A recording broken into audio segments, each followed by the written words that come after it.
Thanks very much for joining us for episode 50 of InTek Freight and Logistics, the podcast. I'm Kevin Baxter, joined by my co-host for this edition, InTek CEO, Rick Lagore. Hey, Rick. Hey there. 50. 50, yes. Now, we're not talking my age, but we're talking, be higher than that. But anyway, 50th episode, Larry. Welcome aboard. I'm honored to be here at this important milestone in transportation history. There we go. Yeah, Larry, you're actually on episode 5 for us, so this is your return. A very appropriate guest to have on for our 50th episode. So thanks very much for joining us today. Well, for the mathematically minded among us, that means my next appearance will be episode number 500. Yeah, we just go exponential with our returns. So Larry Gross is joining us today. We are going to talk some intermodal, and he is the president and founder of Gross Transportation Consulting, known as the Intermodalist. And also, you had another milestone. We were talking about our milestone, our 50th episode today. You had a milestone this year as the Silver Kingpin Award winner from the Intermodal Association of North America. So congratulations for that. Thank you. That was a very meaningful thing for me and quite unexpected. So I appreciated the honor that Ayanna extended towards me there. Well deserved. And to back up a little bit, I went over a couple of things there, but getting that award means you've had a distinguished career and a lot of influence and are very important in the intermodal space. So tell us a little bit more about what it is you do on a day-to-day basis now in intermodal, and in terms of your company, and we'll even talk about the intermodal in depth as well. Well, I don't know about distinguished, but certainly a long career, 44 years in the business plus at this point in time. A lot of that, about half of that time was spent working on the road railer intermodal technology, which reached the end of the line here this past summer when Norfolk Southern ran the last Triple Crown road railer train. And when that effort came to a close, then I became my current role as a sort of an independent analyst, 40,000-foot view of the intermodal space. And as part of that, I put out a monthly analytical report called Intermodal in Depth. Actually use some of the data that Rick provides with regard to the spot market data, and we appreciate that partnership with InTek. But I also pulled together a bunch of other data sources to try and weave a picture of what's happening in the intermodal space, the North American intermodal space, at any moment in time. In fact, we just kicked out the weekly flash update, which comes out every Wednesday morning when the AAR pushes out their numbers. We chew them up, spit them out, and disseminate them to the subscribers. And that gives us a little bit of a snapshot of what's going on right at this moment. So I'm happy to be able to share that with the listeners today. Yeah, let's get right into the snapshot. So first of all, we are the last time we had you on was in April of 23. So the freight market was in a situation at the time where we're like, when are things going to change? It took a little longer than we expected. But what is different now compared to that 18 months ago time frame that last we had you on? Well, the way I would describe the market, the intermodal market right now is that we've had a very, very strong surge in IPI, or inland point intermodal moves.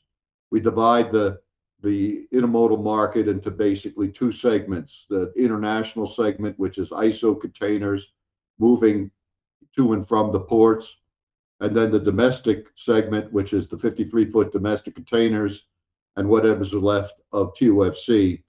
And that, of course, is moving over a much more, I'll say, extensive and dispersed network. And from a North American standpoint, that's about a 50-50 if we measure it in terms of revenue moves, which is how IANA, the ETSO database, ETSO equipment type size ownership, IANA collects that data on a region to region basis from all of the major intermodal players and collates it, publishes it every month, and that's one of the backbones of the analysis that we provide is that database. And if we look at North America measuring revenue moves, so what's a revenue move is any move of a container or a trailer for which the railroad gets revenue. Doesn't necessarily have to have a load in it. If it's a private box moving empty, the railroad still receives some revenue. It's going to show up in the data. We don't also know what freight is inside there. And a pretty significant chunk of the domestic market is international transloads, perhaps maybe 20% of what's going on there is actually international freight. So with those sort of caveats, let's get into the numbers. If we look at year to date, international volume is up over 15% North America. So we've had a really, really strong run this year. Whereas if we look at the domestic side, and these are numbers, these are fresh off the press as well, numbers through October, domestic's up 3.1%. If we look at just the most recent month, a little bit of a different story there. International up 12.7, domestic up 5.4, domestic container up 5.8. So domestic is sort of starting to come up, and 5.8% growth year over year is not so bad. It just looks a little bit weak compared to this really strong international numbers. So let's talk about for a minute why international has been so strong. And I think there are really two main contributors to that. One is sort of, I'll call it the international situation, where we have the missiles being fired in the Red Sea, which has basically cut off the Suez Canal from any of the volume that's coming in from places like Asia, India, that typically would come through the Suez Canal, go through the Mediterranean, and then over to the U.S. East Coast. And instead, now it's got to go all the way around Africa. So what that has done is sort of change the calculus of the cost of East versus West and worked a little bit in favor of the West Coast. Add to that, you've got the ILA situation on the West Coast, and we actually had a brief strike, that has now been not settled, but suspended for the moment. So that has had two effects. One is that, you've had more, I'll say, east to west migration of imports. And when something comes into the West Coast, it's much more intermodal friendly than when it comes into the East Coast, simply because the length of haul is longer. So intermodal share of West Coast arriving volume is much higher than when it comes into the East Coast. So when we have volume moving from east to west, that's going to be an intermodal tailwind. We've had now disruption on the East Coast. We have had disruption again in Canada, two separate disruptions, a rail strike and then a port strike. The port strike only now, just in the last day or two, suspended or actually ended due to government action up there. They're going to go into forced arbitration. So, that volume has disappeared for a couple of weeks. Folks have been moving their cargo away from Western Canada, especially Western Canada into the U.S. There are alternatives for that, and folks just don't like that kind of uncertainty, trying to avoid that connection. So that's been another tailwind for U.S. West Coast arrivals. So we have east to west transfer, and then we have the freight moving earlier than normal, I think. Freight moving earlier to avoid or deal with congestion, to avoid this potential strike on the East Coast. I will say that I expected to see things fall off more rapidly now than they seem to be. And if I look at the AAR numbers, the U.S. numbers in particular are holding pretty strong. The Canadian numbers have been kicked in the head by the strike. That will rebound next week. But if I look at the numbers, and I'm just looking at it right now, North America in the most recent week, this is week 46, up 1.8%, but U.S. still 11% up over prior year. So that's still hanging in there pretty strong. We don't know from the AAR numbers how much of that is international and how much is domestic. I had expected to see once the strike deadline was passed, that we would see a quicker fall off. It's not happening. So, things are really strong right now. That's a long answer to a short question. From what we are hearing from our customers, some of them, granted, they didn't know what the results of the election were going to be, but they were already hedging their bets a touch and pulling inventory in sooner to avoid the tariffs.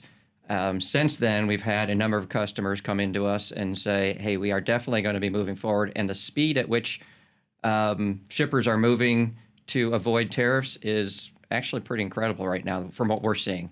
So I think we're going to probably see a continued uptick there. And then we've got the ILA again is going to rear its head again in January, which has some people concerned also. So I think we're going to probably see something, but I have some concern that we're probably going to see a drop off because of all this pull forward activity that we see right now. Well, I agree, Rick. We're going to pay the piper eventually. The question is when the song gets played. We certainly will see. I agree with you completely. We did see, and I should have mentioned that, some of this strength that we're seeing is pull forward on things like solar components and items that surely are going to be, receiving tariff attention. But between the ILA strike, and let's put some dates to this, now we're looking at January 15th is the drop dead date on that. And the ILA has walked away from the table once again, indicating, I'll say charitably, a lack of flexibility in terms of their outlook. So that, anyone that's bringing in volume to the East Coast has got to be concerned about that. And then we have Inauguration Day, January 20th, and tariffs are one of those things that the president can do unilaterally. Right. So it would not shock me, although I don't have good visibility into the thinking of the president-elect. He loves tariffs, and it would certainly follow, what his campaign rhetoric was, to expect to see some fairly significant tariff action, even on January 20th to 21st. So, folks, I think after the day after election, we're on the phone with you trying to say, okay, how much can we squeeze in before January 20th? So it's going to take probably 4 weeks for the results of that decision to become apparent in the ports, right? Because that's how long it will take for that freight to get here. But then, so that takes us into what, mid-December, first week of December, somewhere in that range. We would expect to see, I think, another uptick in volume, which is going to run right through and right smack into the Christmas holiday. So it's going to be kind of what we call in the business a mess. Scientific term. And I eventually, I agree with you. All of this pull forward. Well, there's a finite amount of freight out there. So once the dust settles, whenever that is, we're going to pay the pipe. Right. Digging through your data, there was a couple pieces that are really interesting to me, and that I think maybe our listeners would have some interest in as well. In terms of the domestic, the growth or lack thereof on private boxes versus public boxes. And then the other thing that I found interesting in the data was that the information around Mexico cross-border, we continue to hear that people are nearshoring and there's going to be a lot of freight moving back and forth over the borders. We've seen a lot of alliances and ventures that have really gone into the cross-border work between U.S. and Mexico. But right now, the numbers aren't really showing that at this point, from what I can tell. I don't know if you see anything further ahead or you understand or have any insight as to what's going on. Grant, I just threw you very different questions. So 2 questions. Let's talk about the private versus rail situation. And what I would say there is that I think there has been, in the recent months, in the last 3 months or so, a little bit of a stabilization in the loss of rail box share, which was pretty significant, pretty continuous. But that situation has leveled out in the last 3, 4 months, which I interpret as that the railroads have gotten a little bit more aggressive in the pricing that they're offering to you, and which is good news certainly from the standpoint of anybody that's making use of the rail container fleet. And we're seeing it in the numbers. It's just not that there's, I'll say, a recovery in rail box share, but a stabilization in rail box share. It's somewhere about 20% of the domestic container movements in North America. So, we're still not seeing any investment occurring in that fleet. And my opinion as to the long-term outlook of that fleet has not changed and won't change until we start to see, some refreshing in that fleet. But the situation in the near term is stabilized. Regarding the cross-border, I really have no explanation. And the folks that are participating in the cross-border they are questioning these numbers that show a decline. Certainly we know from the Bureau of Transportation Statistics that truck moves, they track loaded truck moves into the country, not out, but in. Those are up dramatically, to the tune of say 60% or so. But the numbers for intermodal, according to the ETSO data, well, last month we actually were in the black for the first time, 6.5% up year over year. But that, I'm just looking at my data here, that's the first positive month since April. April was the only other positive month in that market, and year to date we're still down 4.6%. Now, the Right. folks that are participating in that market are puzzled by this number because they say, gee, we're up. We talk to our competitors, they're up. I really just don't have any explanation other than that I've double checked the numbers. And if there's a problem, it's in the way that the railroads are reporting the data to IANA for the ETSO data. This is measuring only containers that are crossing the border on rail, steel wheel. If a container goes down to Laredo on rail and is grounded and crosses the border on rubber to someplace like Monterey, then that's not going to show up in these numbers. That's going to show up as a Midwest to South Central move because we lose track of it once it hits the highway. But I will tell you also, so we thought about that, and Midwest South Central, they're not exactly setting the world on fire in that lane either. And I'm just looking at the data here. It's up 4.5% year to date. So not bad, but kind of not terribly out of line with the rest of the network. So I don't have an explanation for it. It is surprising given the level of attention that market is receiving. Tons of attention. I'll add one more thing to it. The intra-Mexico intermodal market, domestic intermodal market's on fire. And there's huge growth there, particularly on the private side. It's like tripled in the last 12 months. I'll just give you some numbers here. Domestic was up 55% year over year in the month of October, and up 112% year to date. So real strong growth there in the intra-domestic Mexico market. Got it. So do you know what they're moving there that is just staying in Mexico then compared to, what we would think of as being, typical cross-border loads? I don't think there's, but the honest answer is I have no idea what's in the boxes. But I think that you're looking at, a market that's in its infancy. So big changes in percentage terms, translate into smaller changes in real terms. I mean that whole market is 18,000 moves a month right now, the domestic Mexican market. So it doesn't take a whole lot to move the needle from a percentage basis, big time. And where that's happening, is in the private side. You got folks like ESO, which just cut a deal with Hub. You got JB Hunt down there, Schneider is down there, and they're I think beginning to participate in the domestic market as well as the cross-border market. The private domestic container activities up 220% year to date. So that's where the action is. But I think it's a share shift.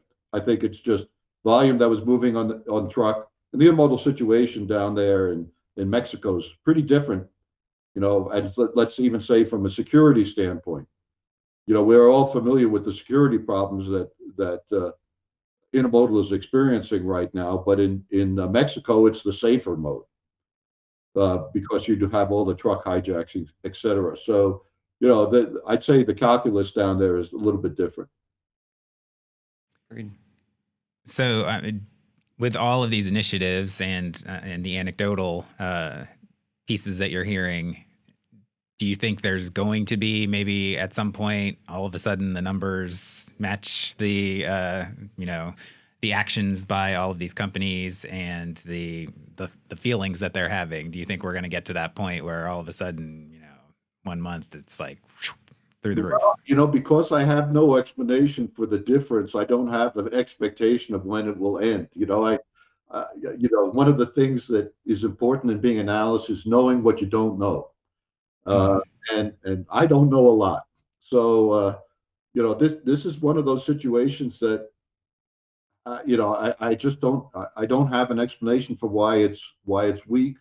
So I can't tell you when that's going to change, or maybe it's not even reality. We're only as good as the numbers. I can tell you that I've double checked the numbers and I'm accurately representing what the numbers are saying.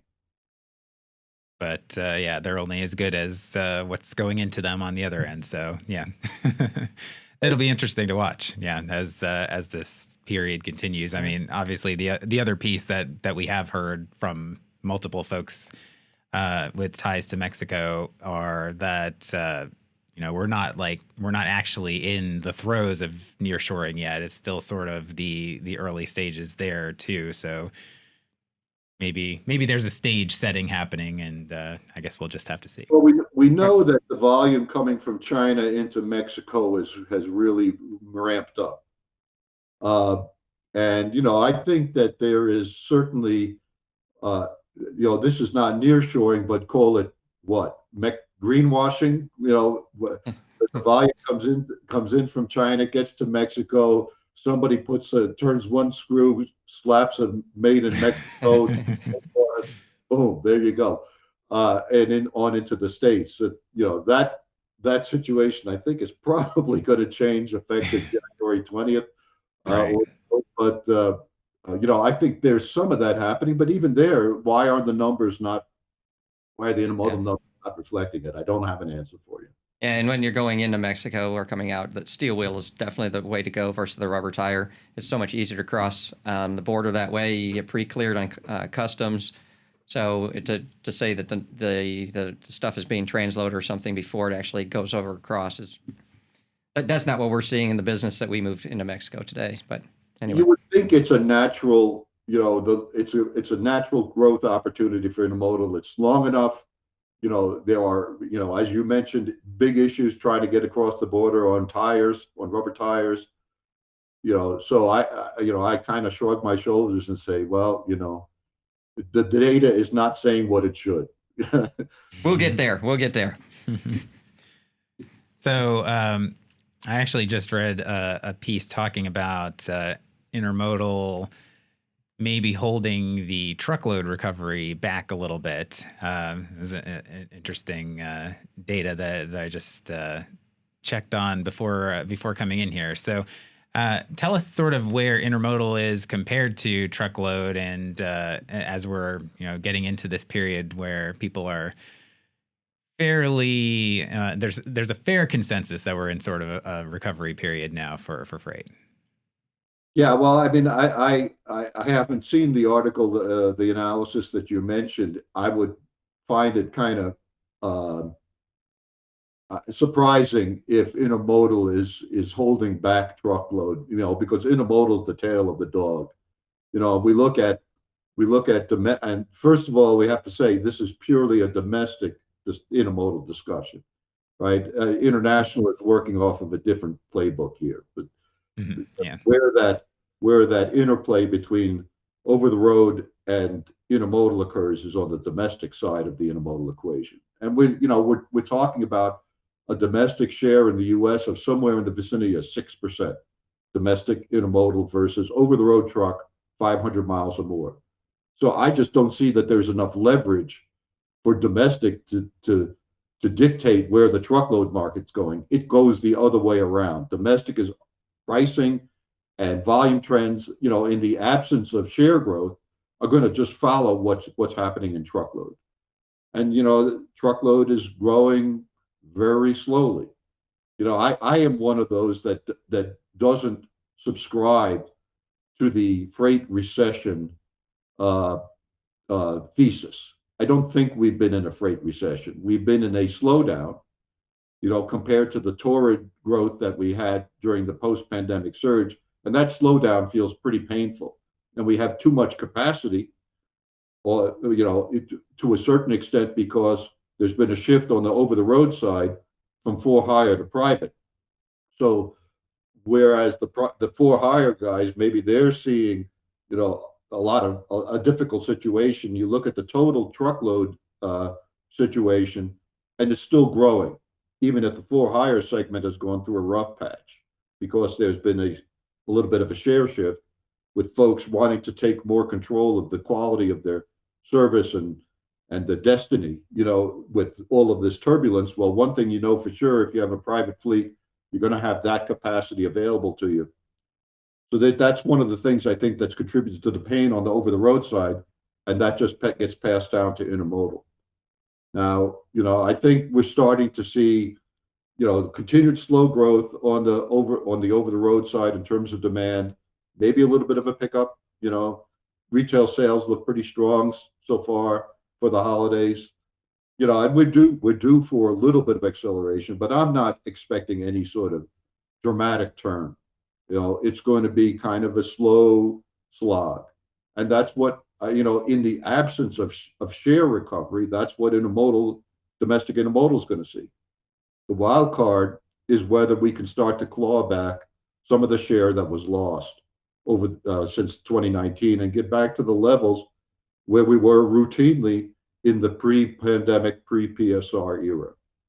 And there was a little bit of a green shoot because the numbers for the third quarter show that we went from 6% to 6.1%. 6.1%. So, that's not much, and could be a head fake. But back when the intermodal was growing, the golden growth era, in the 2010, 2015, 2016 era, it was going up steadily at 0.1%. Share was going up 0.1% per quarter. So if we could start putting a few quarters like that together, we'll start to see some impact. Each tenth of a point right now is worth about 1.5 points in intermodal growth. Got it.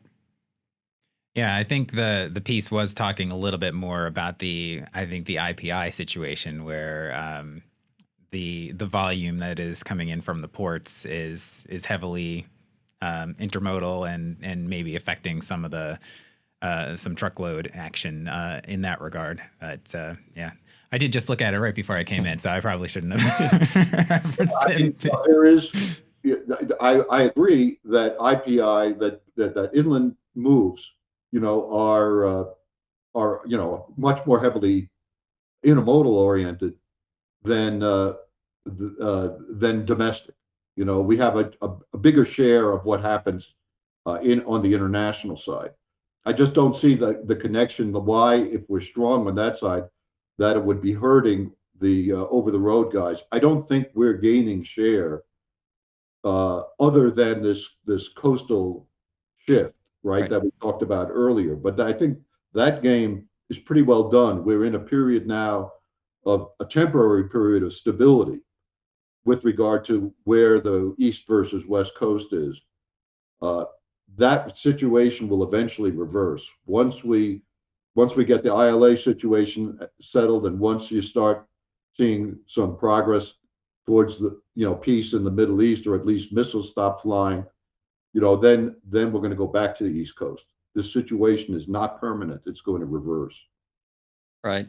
So in terms of looking at 2025, our thought was that, right around 6 to 9 months after the first rate reduction from the Federal Reserve, we would start to see some recovery come back into the market for housing and industrial production, which those tend to move freight. Kind of fallen back a little bit because, well, they might be cutting interest rates, but the real interest rate being charged to people, they're getting a little bit nervous about that. So, what is your view of what 2025 is going to look like at this point? Well, I think that there's, and I say this every year, but this year I really, really mean it. There's so much uncertainty out there in terms of this macro outlook now, and the election has, really thrown the whole, inflation question back up in the air. With the Right. potential inflationary effects of a mass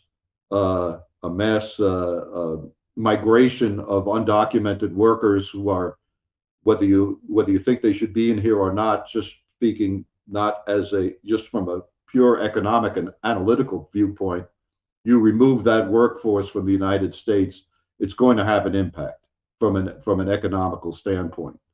And if you slap big tariffs on what is a very import dependent economy, there's going to be an inflationary impact. So, the track that the Fed was on with regard to further rate reductions, I think that to the extent that they can actually maintain their independence in this new world, they're going to be, I think, a little bit more cautious in terms of reducing rates until the effects of these various mega changes becomes apparent.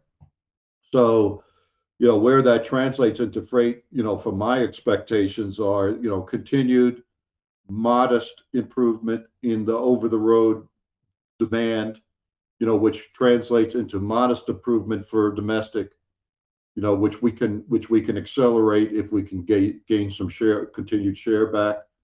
On the international side, we have such a disparity right now between international and domestic, and that disparity can't endure. The history just says you cannot maintain this kind of a difference. So what's going to happen is some combination of international coming down and domestic coming up to get these things back a little bit more in line.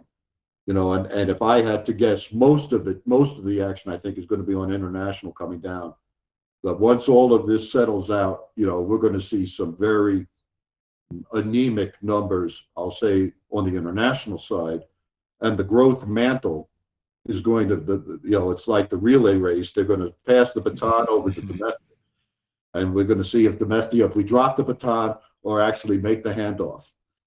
Well, let's hope that we're going to pick up that baton and start to gain some share. Sounds good. Yeah, I'm cautiously optimistic. Me too.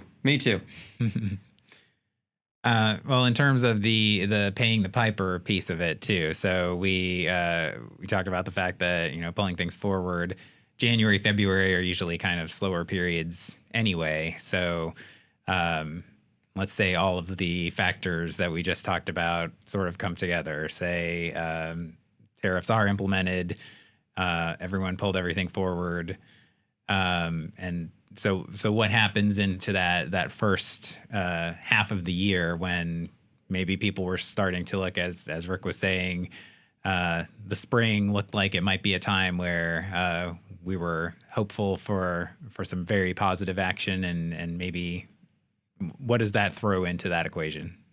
It's a good time to take a vacation, I think. I would not be surprised at all to see import TEUs go negative for a period of time. That wouldn't surprise me a bit. I don't think that's going to happen on the domestic side. I think the domestic side, first of all, the comps are pretty easy in the first half of the year. So I just, the way that these are going to come back in balance is, you're going to have to see a period of softness on the international side. So that's kind of my expectation. But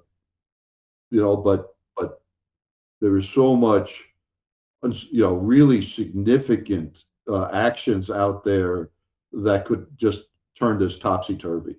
So I think the premium is on resilience and flexibility. Because the predictions are not worth anything, mine included. There's just too many black swan kind of, low probability, high impact events hanging out there. We don't even know which ones are out Right. there. So being a forecaster, as I have consistently said, the only guarantee is that I'm going to be wrong. So with that in mind, I mean, we can't really control what's going out there in terms of public policy. So what can you control? What would you be looking at if you were an IMC trying to move freight for shippers, or if you were a shipper trying to balance your logistics out between intermodal, truckload? What are some of the things that you would be looking at to make sure that you would be ahead of it, or actually being able to, instead of worrying and staying up at night about things you can impact, what are the things that you can impact? Well, I think that the probably the biggest thing that need from a shipper standpoint is to have a diversified approach with I'll say some agility built into it. We don't really know where the pressure points are going to land here, and that is covers the waterfront from everything from where you're sourcing to how you're moving it, when you're moving it. I don't think it's a great time to be sort of embarking on a just-in-time inventory strategy. With the level of uncertainty out there, we're definitely, I think, in more of a just-in-case rather than a just-in-time mode. And to have, I'll say, the ability to move in terms of the routing that the freight takes. What if you're bringing it in from overseas, what ports. We're certainly going to see, I think, a tremendous amount of tension with China. Even setting aside any tariff actions, they're being very aggressive from a geopolitical standpoint with Taiwan and the South China Sea. So I could easily see tensions escalating there. And of course, I think folks are trying to disengage from China as fast as they can, but it ain't easy. These supply chain moves, are very difficult to pull off. It's kind of like the movement of the plates of the Earth's crust. It doesn't happen very fast, but if you wait long enough, what was over there ends up being over here. And the other thing about those movements is they're inexorable. They don't. Once they get going, you're not stopping them. And I think that's where we're at in some of these changes. So there's perhaps an unrealistic expectation in how fast these supply chains can pivot. It is a very difficult challenge that these folks are facing, but I think that they're moving with urgency to try and address these real risks. And then it's like, well, okay, so where do you go? Do you go to Mexico? Well, maybe we don't really know what's going to happen with Mexico. That will become clear, I think, relatively soon as we get into the next year. So, I think there's a little bit of a frozen aspect right now, where folks are waiting for the shoes to drop, and there's so much uncertainty out there that I can't criticize that. I think we'll know. If you wait till you know everything, then you never do anything. But if you wait until you know a little bit, maybe that helps, right? We just don't know enough. So agility and having lots of options available, including various forms of intermodal, over the road, private, all of these different things that we're talking about. I think that's the solution right now. If they're, I'll put that term in quotes. That's the action. Got it. So we've talked about a little bit about the election results. Putting on sort of your theoretical cap, a lot of the things that we've talked about are based on the incoming administration. If things had sort of stayed more status quo, and we'd had the vice president elected, how do you see 2025 having played out maybe differently? Well, I mean, in any event, I think that the days of having imports, notwithstanding this surge that we've seen here, which is exactly the opposite of what I'm going to say, I think in general, the era of offshoring has come to an end. And I want to be very careful in how I say that. What I mean is that the flow of jobs and the flow of production from the US to offshore locations has more or less ended, and that situation has reached a period of stability. So what that means, what that translates into is long term, that you won't see a growth in import TEUs exceeding the growth in domestic freight production. Now that's certainly not been true lately, and the question is, will it get back to what I'm saying, and how long will that take? And I think that was true before the election.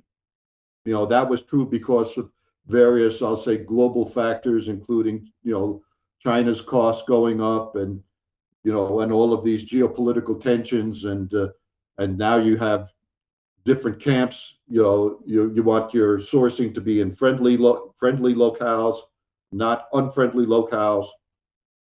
So that was all. What it was basically saying is that these overseas destinations were getting further away in terms of time, in terms of difficulty, in terms of cost, and that's changing the equation. All of that is going to get supercharged, I think, by what's actually going to happen here. That these international sources of goods are going to just become further away in terms of cost. Certainly, the cost competitiveness of it, especially if tariffs get put on. I don't see. I'd love to see peace in the Middle East. Maybe we'll see it. The Houthis, to talk about things that weren't on my radar scope. A year ago, on October 7th, when the Hamas attacked Israel, and a war started, I was asked, what are the chances that war is going to reach the Suez Canal? And I said there was actually no chance that Egypt would allow that to happen. I did not have on my radar scope people 2,000 miles away starting to fire missiles in association with this, and actually more or less closing the Suez Canal. That wasn't on my radar scope. I don't know how many other things like that are not on my radar scope. These black swan events, we can't predict them, but I think that what we can say is that they're happening with greater frequency. We just, whether it's geopolitical or economic or domestic politics or climate change. Although I guess under the new administration, we're not going to have any climate change. So I guess we don't have to worry about that one. But sorry, I should. There are just, so if you put the list together of all the calamities, it looks pretty intimidating. And we don't know how many of them will occur, when they'll occur. And so it just comes back to that sort of resiliency, flexibility, premium. This is a time for shippers to maintain a very flexible outlook, because the costs of a stock out dwarf the savings that you might get from a reduction in inventory or getting a little bit better freight rate, and cutting off a source of supply, a source of capacity, to get a short-term gain. I know that these folks are always under pressure to hold their costs down. Yeah, but I'd say that would be a false economy right now.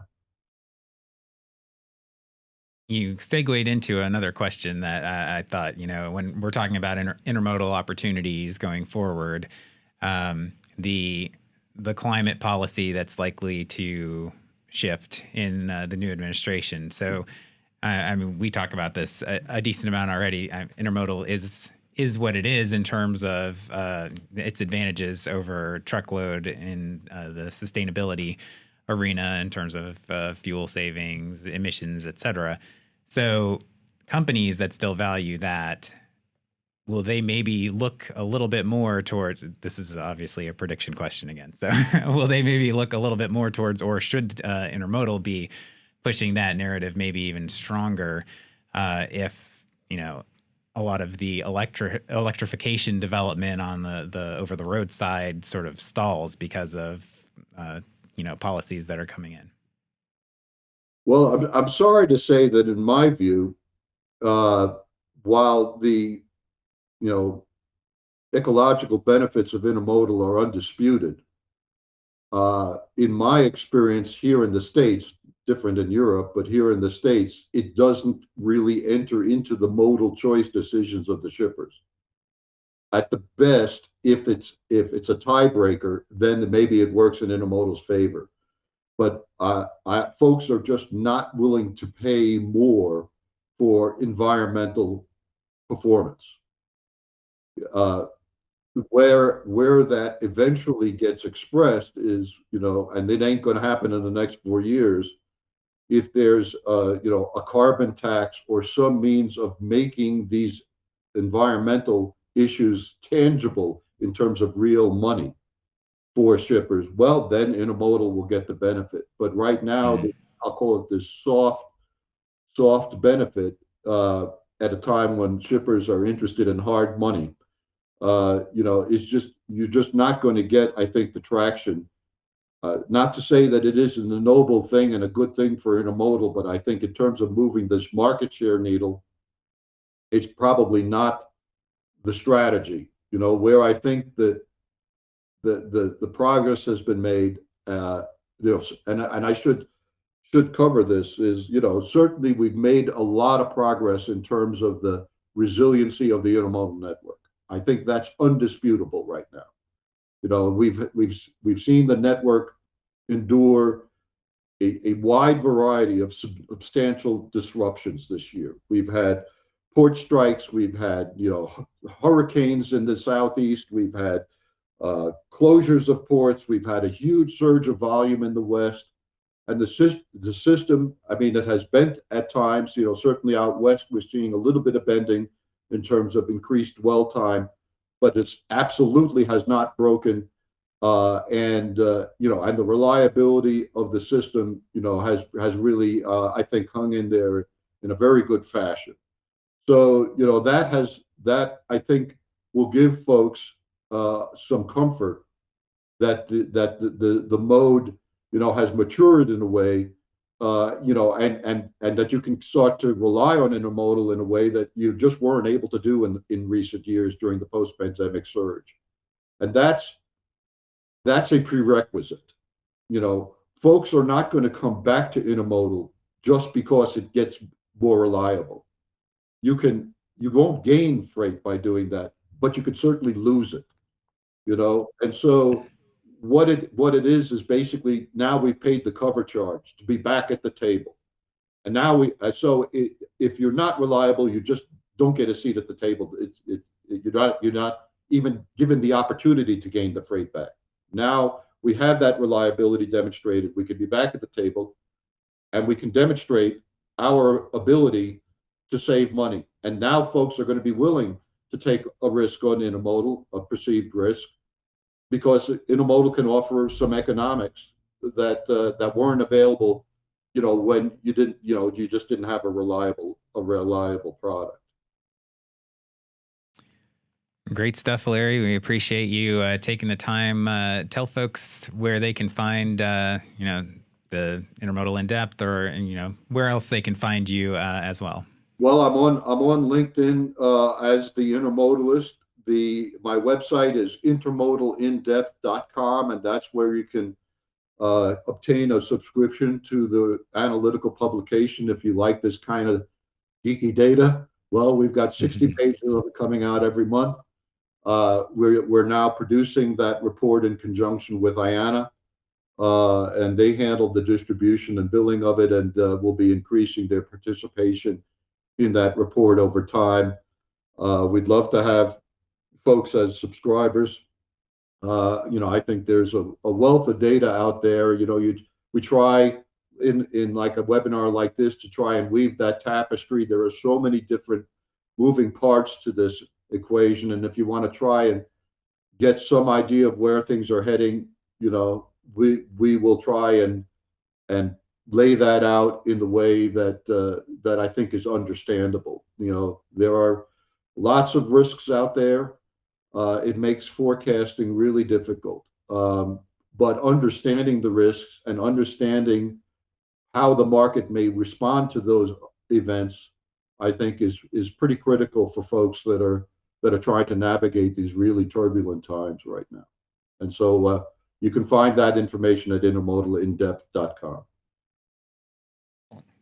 Thanks very much, Larry. We appreciate you taking the time. Guys, it's always a pleasure. It's great to see you, and I wish all of your listeners as well as the team over there a happy Thanksgiving. Despite everything, all the whining I've done here, we have a lot to be thankful for. Yes, we do. Thank you so much. Same to you. So long, guys. So, 50 episodes, and we brought in one of the greats to celebrate. Absolutely. 50 more to go, and we can bring them back again. Well, yeah, I think he said we have to do episode 500 is the next one. He was going exponentially. Yeah. I was going just air math. 550, yep, I think. But another interesting perspective on the market, especially intermodal focused. We just talked with Zach Rogers on sort of the overall picture, which was a little tilted more on the truckload side, but interesting to hear another perspective coming in as we're all sort of feeling out what's going to happen in the next 6 months, 12 months, 4 years, all that. And what Larry brings is he brings a wealth of experience. I think he said, 45 years he's been doing this. So he's seen the ups, downs, sideways motion. It's interesting on the Black Swan events. I agree with him 100% on that. That they just are occurring more frequently. So it just speaks to, you really have to have contingency plans and to build resilience in your supply chain. And whether that's the way you move freight, where your freight's originating from, where your product's being manufactured, there's just a ton of things that you really need to be working at and working through and just getting better and better each time. Which I see every Black Swan event that occurs, I see that the shippers get better at how to handle it, and then spending time with some of the universities and seeing the level and quality of students coming up in logistics and supply chain makes me super encouraged as to where we're going. So while we talked a lot of negatives today, I'm super encouraged to see all the positives in terms of how shippers are reacting, and really super encouraged to see what's coming out of the universities right now. Yeah, well, I mean, one of the positives on the intermodal side was that service, and the service was tested by a Black Swan event a few years ago. Yes. That nobody predicted. Right. And so it has come out the other side, and that does prepare you better for the next one, even though you don't know what it's going to be, to have that infrastructure in place and raise the level. Oh, absolutely, and just seeing it just bend a little bit here as with the additional input coming in from international. Hopefully that will bring some of the prior shippers that were using intermodal, they'll come back to the table because they say, oh, okay, I've seen that it's not breaking anymore, it's only bending, which you should expect that because you can't necessarily build for peak all day long. The cost of having that in play, it just doesn't work economically. So to be able to have it at the strength that it is right now and to be able to handle peaks and valleys is great. Well, we appreciate you watching and or listening. We started out just listening. I think I didn't count actually when we started the switch over to having the video as an option as well. But regardless of how you've consumed our podcast over these previous 50 episodes, or if this is your first one, thank you. And we do love anytime you have a chance to rate and review us, subscribe, or follow us wherever you do get this podcast. And you can email us at podcast at intechlogistics.com. If you have any other deeper questions that you don't want to put in the comments, that's fine too. Visit our website, www.intechfreight-logistics.com, for more about what we do as well. And 50 is not the end. 50 is just the next beginning or a milestone. I don't know, whatever we want to say. But we'll be back with another one soon. And so for Rick Lagore, I'm Kevin Baxter. Thanks for listening and thanks for watching. And we'll be